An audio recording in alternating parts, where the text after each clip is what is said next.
అందరికీ నమస్కారం. మీరు చూస్తున్నది నీలిమేఘం. ఈ వీడియోలో మారేడుమిల్లి ప్రకృతి అందాలు చూద్దాం.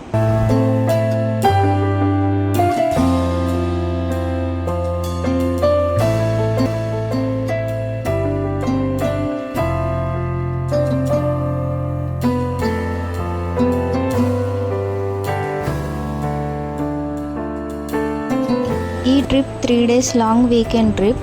ఈ ట్రిప్లో కవర్ చేసిన ప్లేసెస్ మారేడుమిల్లి, అరకు, వైజాగ్. ఫస్ట్ వరంగల్ నుండి మారేడుమిల్లికి వచ్చాం. ఇక్కడ ఫస్ట్ డే మొత్తం మారేడుమిల్లి చూడడానికి జర్నీకి సరిపోయింది. నైట్ ఇక్కడే స్టే చేసాం. మేము ఇక్కడ ఉన్న రిసార్ట్ నేమ్ బర్డ్స్ నెస్ట్. చాలా బాగుంది, పీస్ఫుల్గా ఉంది. ఎర్లీ మార్నింగ్ వ్యూ అయితే రిసార్ట్లో చాలా బాగుంది. మారేడుమిల్లి అంటే మా పిల్లలు ఎక్స్పెక్ట్ చేసేదైతే వాటర్లో ఆడుకోవడమే. వాటర్ కెనాల్స్, కాలువలు ఉంటాయి కదా, అక్కడక్కడ ఆడుకోవడానికి బాగుంటుంది.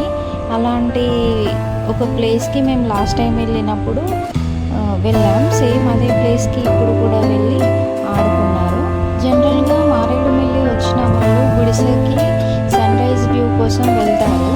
కానీ మాకు పిల్లలతో కష్టం అనుకున్నాం. ప్లస్ అప్పుడు అలో చేయట్లేదు అని అన్నారు, ఎందుకో తెలీదు. మేము మారేడుమిల్లికి వెళ్ళిన రూట్ ములుగు, ఏటూరు, నాగారం, మనుగూరు, భద్రాచలం, మారేడుమిల్లి, ఆల్మోస్ట్ మొత్తం ఫారెస్ట్ ఏరియా. ఆ రోజు మధ్యలో చిన్నగా వర్షం పడుతూ ఉండడం వల్ల ప్రకృతి ఇంకా అందంగా అనిపించింది. ఇప్పుడు మనకి కనిపిస్తున్నదే వాటర్ కెనాల్. ఇందులోనే ఆడుకున్నాం. వాటర్ ఫ్లో ఎక్కువగా ఏమీ లేదు. పిల్లలతో కూడా సేఫ్గా ఆడుకోవచ్చు. మేము అక్కడికి వెళ్ళిన రోజు వర్షం పడింది. వెదర్ బాగుంది. కానీ వర్షాలు ఎక్కువగా పడుతున్నప్పుడు ఇక్కడ వాటర్ ఫ్లో చాలా ఎక్కువగా ఉంటుంది. నాకు తెలిసి వాటర్ ఫ్లో ఎక్కువగా ఉన్నప్పుడు ఇక్కడికి రావడానికి అలో చేయరు. మేము వెళ్ళిన రోజు వెదర్ మాకు బాగా సపోర్ట్ చేసింది. ఒక్క రోజులోనే మేము అన్ని రకాల వెదర్ని ఎక్స్పీరియన్స్ చేసాం.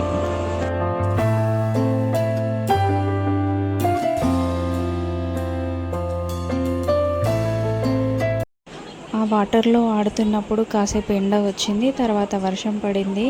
అలా చాలాసేపు ఆడుకున్న తర్వాత మేము మళ్ళీ ముందుకెళ్ళాం. ఇక్కడ కొన్ని వ్యూ పాయింట్స్ ఉంటాయి. ఆ వ్యూ పాయింట్స్ దగ్గర దిగి చుట్టూ నేచర్ని చూసి కొన్ని ఫొటోస్ దిగి ముందుకు వెళ్ళిపోయాం. మేము రిసార్ట్కి వెళ్ళేసరికి ఈవినింగ్ 6 అయింది.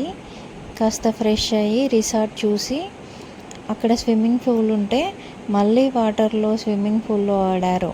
కాసేపు స్విమ్మింగ్ పూల్లో ఆడుకున్నాక మళ్ళీ ఫ్రెష్ అయ్యి డిన్నర్ చేసాం. ఫుడ్ బాగుంది, హోమ్ ఫుడ్ లాగా నీట్గా. నెక్స్ట్ డే మార్నింగ్ 6కి లేసాం. ఇది రిసార్ట్లో మార్నింగ్ వ్యూ. ఏ ప్లేస్నైనా సన్ రైజ్ టైంలో కానీ సన్సెట్ టైంలో కానీ చూస్తేనే అది ఎంత అందంగా ఉందో తెలుస్తుంది అనిపించింది సన్ రైజ్ చూసి. అలా సన్ రైజ్ని, చుట్టూ ఉన్న నేచర్ని చూస్తూ ఉంటే తెలియకుండానే 1 hour గడిచిపోయింది.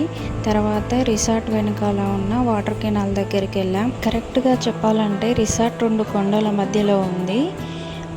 రిసార్ట్ వెనకాల ప్లేస్లో ఈ వాటర్ కెనాల్ వెళ్తూ ఉంటుంది. పక్కనే ఉన్న వాటర్ కెనాల్లో నీటి శబ్దం, అక్కడక్కడ పక్షులు చేస్తున్న శబ్దాలు, పిల్లలు ఆడుకోవడానికి ఉయ్యాల, కూర్చోవడానికి బెంచెస్ అన్నీ బాగున్నాయి. రిలాక్స్ అవ్వడానికి ఇది కరెక్ట్ ప్లేస్ అనిపించింది.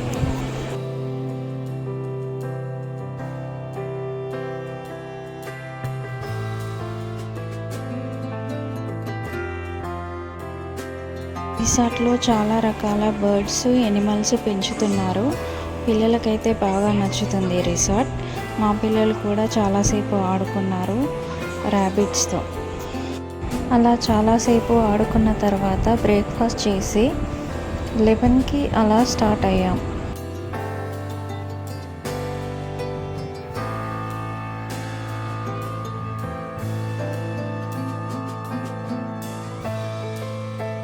ఇప్పుడు మనకి కనిపిస్తున్నది లంబసింగి వ్యూ పాయింట్. ఇక్కడ నుండి మొత్తం ఆల్మోస్ట్ చుట్టూ ఉన్న కొండలన్నీ కనిపిస్తున్నాయి. పాడేరులో సన్ రైజ్ వ్యూ పాయింట్ బాగుంటే అక్కడే స్టే చేద్దామా అని ఒక థాట్ ఉంది.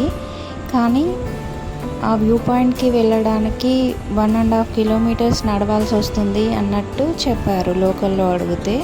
సో పిల్లలతో కష్టమని డ్రాప్ అయ్యాం. అరకు రీచ్ అయ్యే వరకు ఈవినింగ్ అయింది. ఎక్కువగా ఘాట్ రోడ్డే ఉంది, కానీ నేచర్ బాగుంది.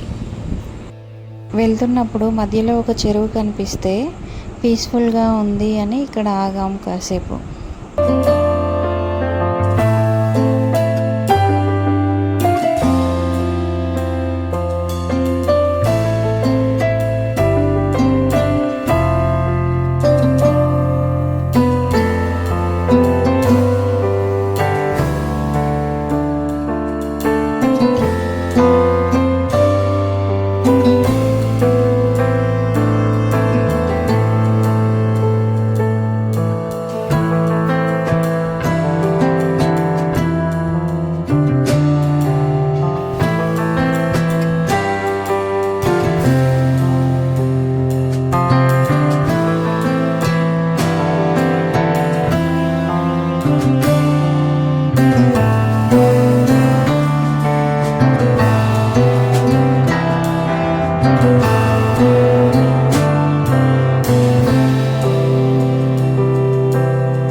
మధ్యలో ఒక దగ్గర ఈ ప్లేస్ బాగా నచ్చింది.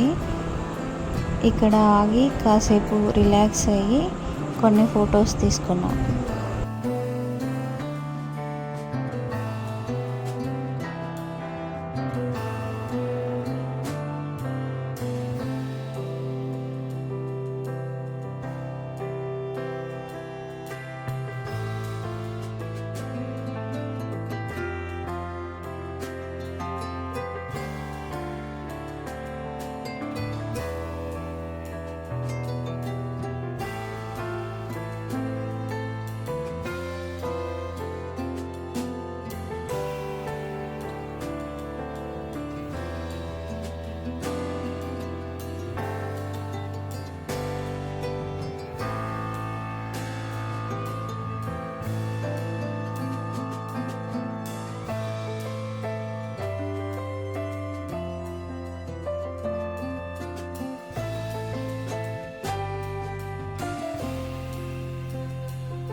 అలా అరకు రీచ్ అయ్యే వరకు ఈవినింగ్ అయింది. మేము అక్కడ స్టే చేయడానికి ముందే ఏం బుక్ చేసుకోలేదు. ఒక 2-3 హోటల్స్ చూసి ఫైనల్గా హోటల్ జస్ట్ హాలిడే ఇన్లో స్టే చేసాం. ఫ్రెష్ అయ్యి కాసేపు బయటికి వెళ్ళాం. అరకులో మడగడ వ్యూ పాయింట్, వైజాగ్లో రిషికొండ బీచ్ నెక్స్ట్ వీడియోలో చూద్దాం.